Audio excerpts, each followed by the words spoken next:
This is Preeti and you're watching Med Solution. In this video, I'll be discussing about the anatomy of the rhomboid major muscle, it has been asked as RS question. I'll be saying about the origin, insertion, nerve supply, action, and clinical testing. That is, if you see here in this diagram, if you remember through diagram, it's so easy, and then you can revise it quickly through the diagrams. This is a rhomboid major muscle. This is a rhomboid minor muscle. As you can see, this thickness of this muscle is 2 times as this muscle. This is 2 times the width of this muscle is 2 times like larger than rhomboidus minor. This is a rhomboidus major muscle. It takes origin from spinous process of T2, T3, T4, and T5 vertebra. That is, and interverting disc between those two. Interverting disc will be there on top of that. As you know that here will be the vertebral canal. These are the parts of vertebra. The spinous process are the parts of the vertebra. There will be vertebral canal. Inside the vertebral canal there will be spinal cord running. So the ligaments over this will be supraspinous ligament. It takes origin from the spinous process of T2, T3, T4 and T5 vertebra and intertwining supraspinous ligament.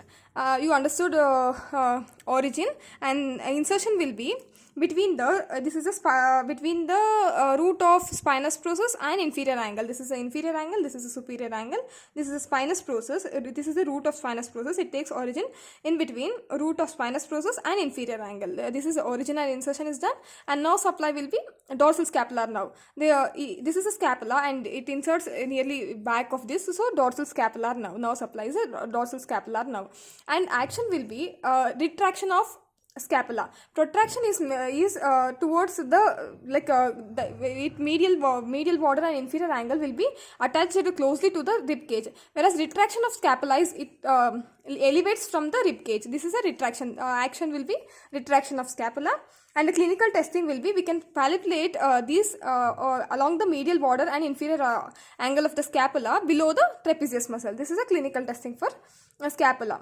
That's all. Like we'll discuss in writing also. You have to write